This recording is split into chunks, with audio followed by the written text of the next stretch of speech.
corporação é um elefante querendo brincar ali com uma formiga. E essa relação, se não for muito bem feita, dá problema.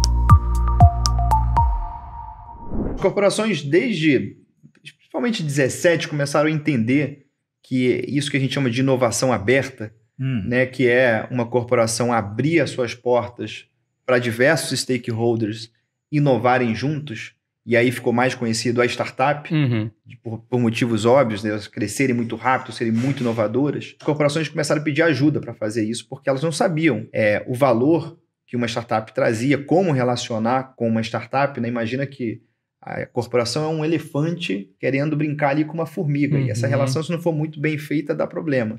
Então esse era um principal desafio, e o outro desafio era uma mudança cultural. Porque também não adianta eu continuar fazendo as mesmas coisas relacionando com um player tão diferente quanto uma startup. Mas como é que eu consigo trazer essas essências de criarem negócios disruptivos, escaláveis, para dentro do meu negócio? Então tem dois desafios ali. Um, que é uma agenda de negócio, uma agenda mesmo de resolver desafios internos e aproveitar oportunidades de negócio. E a outra, essa mudança cultural que as companhias precisam passar para serem mais inovadoras e, obviamente, para engajar também talentos dessa geração mais nova. Então, esses dois desafios fazem com que as corporações nos busquem para ajudar. Como fazer isso? Como fazer isso de uma forma estratégica? Como fazer isso de uma forma cadenciada? Que não é apenas fazer um evento de inovação, não é apenas fazer um hackathon isolado. Isso é estratégico, isso é uma jornada. Tem clientes nossos que estão com a gente desde o day one nosso, em novembro de 2018. Então, tem 3 anos que estão com a gente. Então, essa é uma jornada contínua. Então, por conta desses dois desafios, eles buscam a gente. A gente, graças a Deus, criou uma reputação legal no mercado. Então, tem o boca a boca, tem o nosso brand, então as corporações vão se aproximando. Que legal. Mas devem ter também os cases de sucesso que sustentam toda essa história. Você pode compartilhar alguns desses casos? Bom, tem alguns. Primeiro, eu acho que as marcas que estão com a gente, eu acho que falam muito. Na nossa história, foram mais de 40 corporações de 15 segmentos diferentes. Então, a gente é agnóstico a segmento. Algumas dessas marcas, Shell, L'Oréal, Icatu, Furnas do sistema Eletrobras, Aliança Sonai, a maior administradora de shopping centers do Brasil, Light, que é a operadora de energia da cidade do Rio de Janeiro. Então, tem algumas grandes marcas com quem a gente já trabalhou que, quando faz um contrato de longo prazo com a gente, mostra um pouco da nossa credibilidade em fazer esse negócio certo. Mas tem algumas histórias super legais. Na Shell, a gente trabalhou no pilar de cultura de inovação com 450 pessoas diferentes ao longo de 18 meses, a ponto do CEO global, o Ben, que até hoje está nessa posição, ter vindo para o Brasil. Tinha uma agenda de 2 dias e um desses dias ele ficou lá dentro do nosso escritório com todo o time que estava ligado à inovação e com, se eu não me engano, 50 empreendedores do Rio de Janeiro escutando. Poxa. Como que vocês, enquanto empreendedores de startups, podem ajudar a Shell nos desafios dela? Então, isso mostra que é um programa, passa a ser um programa corporativo, com o envolvimento de tanta gente, 450 pessoas de uma empresa, conversando com esse ecossistema de startups. Então, aqui a gente teve alguns resultados super legais em questão de mudança cultural, a Shell fechando o negócio com algumas startups.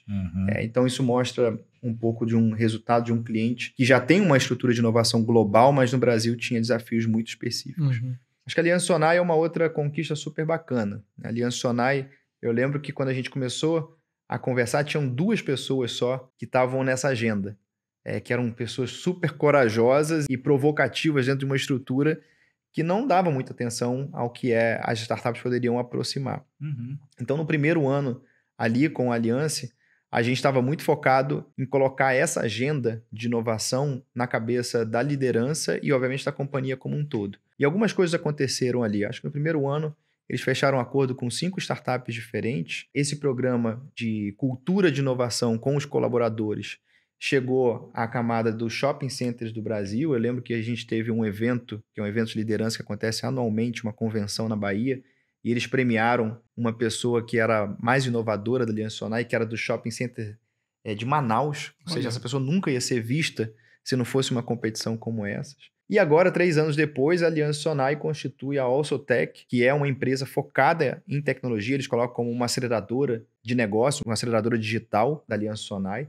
Mas quando ele toma a decisão de abrir uma empresa paralela com uma governança própria, com uma estratégia própria, com um time próprio, mostra que essa jornada fez com que ele se tornasse uma companhia muito mais madura em inovação e trouxesse isso para sua agenda de negócio. Eu acho que um terceiro case que é super legal, como é que a gente consegue conectar uma agenda de, né, hoje está muito famoso o ESG, com a inovação. No ano passado a gente teve o privilégio de fazer com a ONU um programa com 5 países de língua portuguesa da África. A gente fez esse programa com a ONU que tinha um foco de desenvolver os ecossistemas locais desses países, aumentar o empreendedorismo para a sociedade local para resolver problemas que a Covid trouxe para essa sociedade. Foram 100 empreendedores participantes, foram 20 startups desenvolvidas e, se eu não me engano, 6 dessas startups fizeram negócio com alguns stakeholders que a gente trouxe, sejam corporações, fundos de investimento, outros parceiros.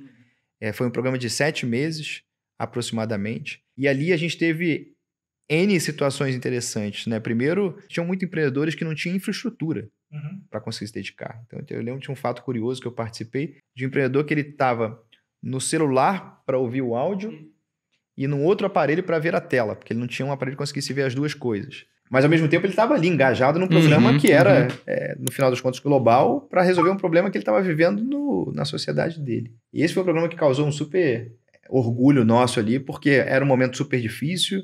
É um programa na África que também é zero o lugar que a gente estava olhando estrategicamente, com a ONU, que é uma ótima chancela também. Então, acho que tem um pouco de agenda de negócio com a Aliança Sonar, um pouco de cultura com a Shell e um pouco de impacto aqui com a ONU, um pouco dos cases que passam aí na nossa trajetória. Que bacana.